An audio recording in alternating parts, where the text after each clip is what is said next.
Hello friends, how are you? मी मानसी तुमच्या सर्वांचं स्वागत करते आपल्या आजच्या या सेशनमध्ये. आज आपण आपला कन्क्लुडिंग पार्ट बघूया या चॅप्टरचा टीनी टायनी म्हणजे पिटुकलं एटुकलंचा.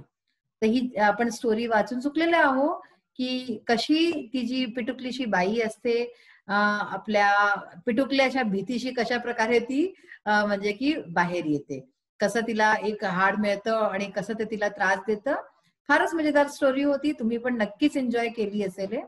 आज आपण ह्याचा ग्रामर पोर्शन बघूया. तर चला बघू टीनी टायनी.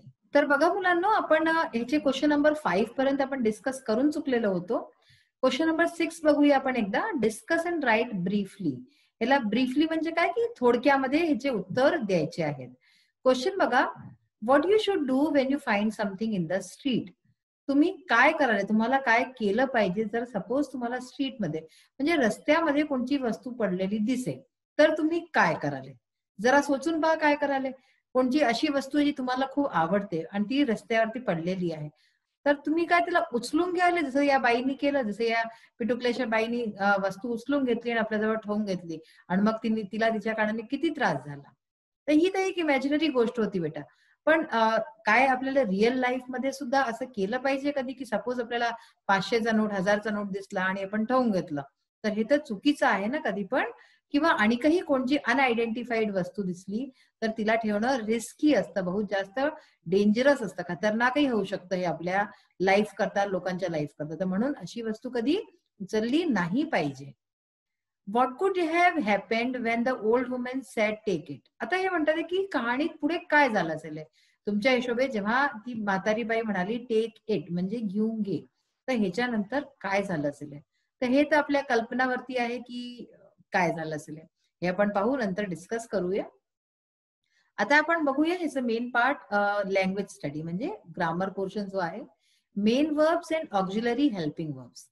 आता बघा, वर्ब्स म्हणजे जे क्रिया असतात, आपण मागच्या जे चॅप्टर होता त्याच्यामध्ये वर्ब्सच्या बाबतीत पडलो होतो.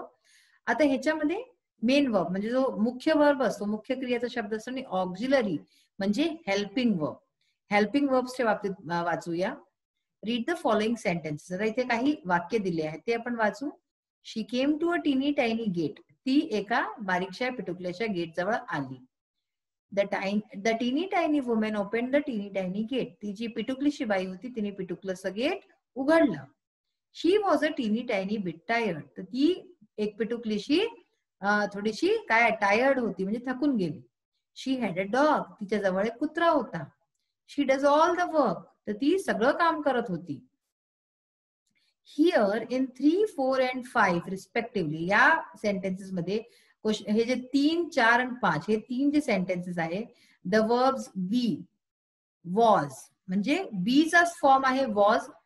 बी जे कोणकोणचे फॉर्म असतात, इज, वॉज, वर, हे सगळे बी चे फॉर्म असतात. ठीक आहे ना. तर बी वॉज, ठीक आहे. हॅव, हॅड, हॅवचा फॉर्म असतो हॅड. तर हे सगळे ही वर्ब्सचेच फॉर्म आहेत. अँड डू, डज, आणि डूचा फॉर्म आहे does, are used as main verbs. तर या 3 सेंटेन्सेस मध्ये हे जे शब्द आहेत वॉज, हॅड, डज, हाच मेन वर्बचा काम करतात.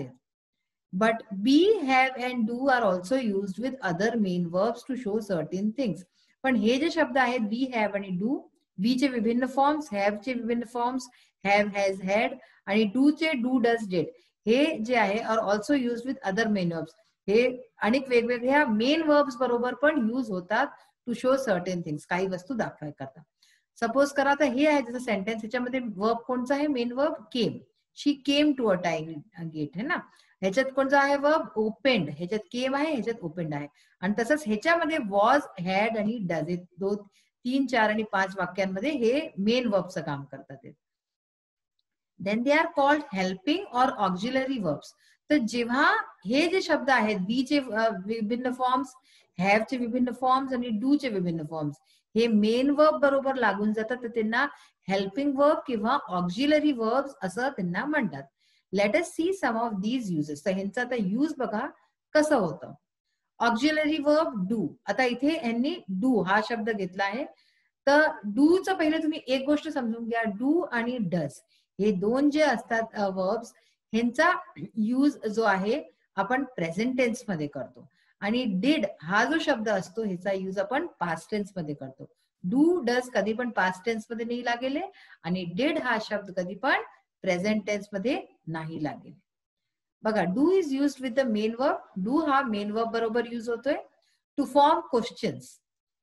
क्वेश्चन्सचा जेव्हा आपल्याला बनवायचे असतात तेव्हा ह्याचा युज करतात. येस नो क्वेश्चन असतात, जसे की do you know the answer, काय तुला आन्सर माहिती आहे, काय तुला उत्तर माहिती आहे. तर ह्याच्यामध्ये हे येस नो क्वेश्चन झालं, तर आपण ह्याचं उत्तर काय देऊ, yes I know the answer किंवा no I don't know the answer. ठीक आहे ना. आणि did you see the bird, आता हा जो सेंटेन्स झाला म्हणजे हे काय तुम्ही सगळं बरोबर समजत चला.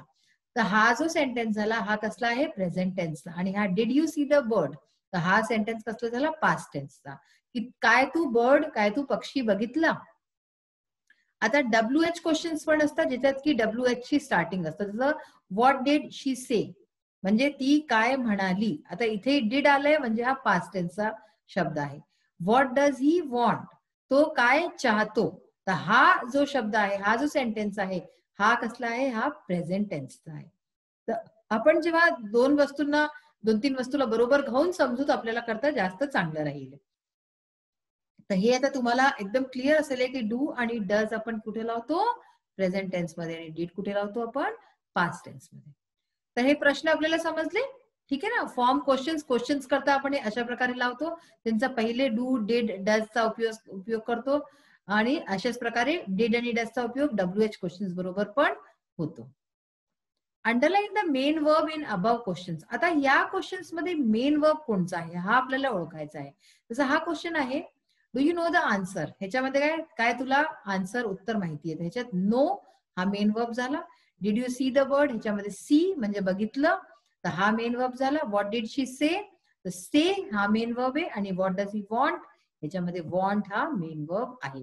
हे तुम्हाला ओळखायला आला पाहिजे, कारण की बाकी हे जे डू डिड आणि डज आहेत हे हेल्पिंग वर्ब आहे, ऑक्झिलरी वर्ब आहेत. Underline the main verb in the above question, हे आता तुम्हाला सांगितलं. Can we drop remove the main verb from the question, काय आपण यांना हटवू शकतो मेन वर्बला ह्या question. Did you see the bird, did you the bird आपण नाही ड्रॉप करू शकत ना, रिमूव्ह नाही करू शकत ह्यांना, नाही तर क्वेश्चन सगळं बिघडून जाईल. डू यू स्विम, बघा इथे हे लोक प्रश्न विचारतात, डू यू स्विम काय तुला पोहणं येतं. डू यू फ्लाय काय तू उडू शकतो. डू यू एव्हर थिंक काय तू कधी सोचतोस काही. तर अशा प्रकारचे हे शब्द आहेत. टू फॉर्म नेगेटिव्ह सेंटेन्सेस, आता हे डूच आपण पाहिलं, डू डिड डजचं यूज क्वेश्चन्स करता आणि तसंच नेगेटिव्ह सेंटेन्सेस करताही करतात. We did not eat it, म्हणजे आम्ही ते नाही खाल्लं. She does not like flowers, they did not do it, हे डज आणि डिडचा यूज आपण इथे केला. अशा प्रकारे नेगेटिव्ह मध्ये करतो. नेगेटिव्ह कसं बनतं, जेव्हा आपण नॉट लावून देतो त्याच्यात, तर ते नेगेटिव्ह बनून जातं. They are not serious about their studies. ठीक आहे ना. आता या सेंटेन्स मध्ये तुम्ही बघताय ना, हे पण नेगेटिव्ह सेंटेन्स आहे, पण ह्याच्यामध्ये डू डज डिडचा यूज कुठेच नाही झालाय. आता बघा आणि काही सेंटेन्सेस यांनी दिलेत. For example, they don't know what they are missing. Don't म्हणजे काय झालं, आपण जे डू नॉट लिहितो त्याला आपण डोंटही लिहू शकतो. डू नॉटचा हे शॉर्ट फॉर्म आहे. डू नॉटला डोंट म्हणतात. They don't know what they are missing. Don't be so negative म्हणजे do not be so negative, हे पण करेक्ट आहे, असं लिहू शकतो आपण. We don't like to study, आम्हाला पढ़णं अभ्यास करणं नाही आवडत. शी डज नॉट प्ले, ही खेळत नाही. आता तुम्ही हे गोष्ट समजून घ्या, जसं आपण हे डोंट पाहिलं, ठीक आहे ना, डू नॉटला डोंट म्हणतात, तसंच डज नॉट पण एकत्र लिहू शकतो आपण. डज नॉटला कसं लिहायचं, डझंट, आणि डिड नॉटला डिडंट म्हणतात. तर हे त्याचे कॉन्ट्रॅक्शन फॉर्म्स असतात. पण आता तुम्ही ह्यालाच नीट प्रकारे समजून घ्या. आणि त्याच्यानंतर 2 मिनिट्स ऑफ ओरल वर्क. हा ओरल असतो, हा फार मजेदार असतो. Tell as many negative sentences as possible within 2 minutes. म्हणजे 2 मिनिटाच्या आत तुम्ही जितके जास्तीत जास्त नेगेटिव्ह नकारात्मक जे आहेत वाक्य लिहू शकता, लिहा. चला आपण हे परत एकदा बघूया आपल्या स्लाइड्स मध्ये की यांना कसं करायचं आहे. तर बघा, आपला क्वेश्चन नंबर 6 जो होता, डिस्कस अँड राईट ब्रीफलीचा, की जर तुम्हाला रस्त्यावरती स्ट्रीटवरती काही वस्तू मिळेल तर तुम्ही काय कराल, त्याचं उत्तर बघा. What you should do Wien you find something in the street, तुम्हाला काय करायला पाहिजे जर तुम्हाला काही वस्तू मिळेल तर.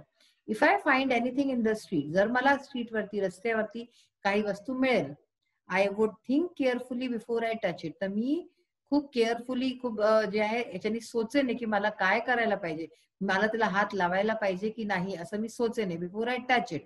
Because it might be dangerous, कारण की ते डेंजरस असू शकतं, कारण की ते फार जास्त काही त्याच्यात जे आहे अशी वस्तू असू शकते जी की मला नुकसान पोहोचवेल, मला आणि लोकांना, तर ते खतरनाक होऊ शकतं. To touch or lift an unknown thing, तर अशी कोणची अननोन वस्तू जिला आपण नाही ओळखत अशा वस्तूला हात लावणं किंवा त्याला उचलणं हे खतरनाक होऊ शकतं. So I won't touch it though it is attractive or valuable, तर मी त्याला नाही उचलेन, मी त्याला नाही हात लावेन, ते जरी खूप अट्रॅक्टिव्ह असेल, आकर्षक वस्तू असेल किंवा व्हॅल्युएबल म्हणजे खूप किमती, खूप पैशाची पण वस्तू असेल, तरी सुद्धा मी त्याला नाही उचलेन, मी त्याला हात नाही लावेन. I will advise others to resist temptation, आणि मी माझ्या जे आसपास लोक असतील त्यांना सुद्धा मी ऍडवाइज करेन, त्यांना सुद्धा मी हा सल्ला देईन की तुम्ही लोक सुद्धा आपली हे जी टेम्पटेशन आहे, जी इच्छा आहे या वस्तूला हात लावायची, ती नका हात लावू आणि त्याला नका उचलू. तर अशा प्रकारे मी करेन.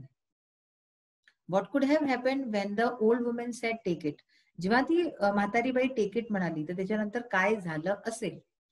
The bone must have come out of the tiny tiny cupboard and must have flown to the cupboard, म्हणजे होऊ शकतं की ह्याच्यानंतर हे झालं असेल की जे बोन होतं ते त्या कबर्ड मध्ये, त्या कपाटामधनं बाहेर निघून गेलं असेल आणि कपाटातनं बाहेर निघून उडून ते आपल्या ग्रेव्ह मध्ये आपला परत चाललं गेलं असेल.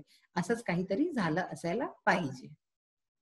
मग बघा ऑक्झिलरी वर्ब डू आपण जे आता बघितलं होतं हे आपण डिस्कस करून चुकलो होतो ओरली, एकदा तुम्ही ह्यालाही बघून घ्या की याला मेन वर्ब अंडरलाईन्स करायचे होते आपला. Do you know the answer, what did she say, did you see the bird, what does he want, त्याच्यात main verbs no, say, see आणि वॉन्ट हे आहेत आणि ह्यांना आपण अंडरलाईन करून दिलं गेलंय. Tell as many negative sentences as possible within 2 minutes. तर आता ह्याच्यात काय करायचंय, 2 मिनिटाच्या आत आपल्याला जितकेही नेगेटिव्ह सेंटेन्सेस आहेत आपण बनवू शकतो. डू, डिड आणि डजचा यूज करून आपल्याला बनवायचे आहेत. तर बघा sentences. We did not find the way, आम्हाला रस्ता नाही मिळाला, त्याच्यात डिडचं झालं. We did not find the way. आता तुम्हाला माहिती नेगेटिव्ह म्हणजे नकारात्मक सेंटेन्स बनवायचे तर आपल्याला नॉट लावायचंच आहे. ठीक आहे ना. We don't know about it म्हणजे की आम्हाला त्याच्या बाबतीत माहित नाहीये. ही डज नॉट वर्क, तो काम नाही करत. आय डोंट ईट नॉनव्हेज म्हणजे मी नॉनव्हेज म्हणजे मांसाहारी नाही खात. दे डिड नॉट प्ले येस्टरडे, ते काल नाही खेळले. तर हे तर झाले नेगेटिव्ह सेंटेन्सेस. आता जर सपोज आपल्याला याला अफर्मेटिव्ह करायचंय म्हणजे सकारात्मक करायचंय तर यांना काय करायचं, we did not find the वेचं आपण असं नाही करायचं की we did find the way, नुसतं नॉट हटवून दिलं असं नाही करत कधी पण. We find the way, we know about it, he works, he does not work लिहिलंय ना तर ही वर्क्स असं लिहायचं. आय डोंट ईट नॉनव्हेज तो आय ईट नॉनव्हेज. आणि they did not play yesterday तर they play yesterday, they played yesterday. आता इथे डीड लागलाय ना तर म्हणून दे प्लेड येस्टरडे. तर अशा प्रकारे नेगेटिव्ह आणि पॉझिटिव्ह तुम्हाला दोघांना अफर्मेटिव्ह करता आलं पाहिजे. तर हे तेव्हा तुम्हाला चांगलं राहील. तुम्ही आणि ह्याच्याहून आणि काही नेगेटिव्ह सेंटेन्सेस आपल्याहून आपल्या मनाने बनवायचा प्रयत्न करा. तर आज आपण खूप काही शिकलो ग्रामर पोर्शन मध्ये. ऑक्झिलरी वर्ब्स जे की बहुत महत्वपूर्ण आहे. जेव्हा तुम्ही वर्ब्सचे टेन्सेसच्या गोष्टी करतात तुम्हाला हे सगळं जरूरत पडते. वर्ब्स म्हणजे मेन वर्ब आणि ऑक्झिलरी वर्ब. ऑक्झिलरी वर्ब जो मेन वर्ब बरोबर लागलेला असतो आणि तो त्याची हेल्पिंग वर्ब सुद्धा म्हणतात त्याला. ठीक आहे ना. तर ते असतं आणि त्याचे क्वेश्चन्स कसे बनवायचे, डू, डज, डिडचे आणि WH क्वेश्चन्स बरोबर कसं त्यांचा युज करायचा, त्याच्यानंतर नेगेटिव्ह सेंटेन्सेस मध्ये त्यांचा युज कसा करायचा आपण सर्व बघितलं. आणि मी तुम्हाला एक सांगितली गोष्ट की डू आणि डज हा कशात युज करतात आपण हे प्रेझेंट टेन्स मध्ये युज करतो आणि डिड कशात युज करतो, हा पास्ट टेन्स मध्ये युज करतो. अशा प्रकारची आपल्याला खूप जाणकारी आज मिळालेली आहे. त्याच्यात तुम्ही सेंटेन्सेस परत बनवा. मी नेहमी हेच म्हणते जिथवरी सेंटेन्स स्वतः नाही बनवाल तर तुम्हाला समजत नाही येईल. आता आपण आपल्या नेक्स्ट सेशन मध्ये परत भेटूया. Till then bye, have a nice day. Thank you.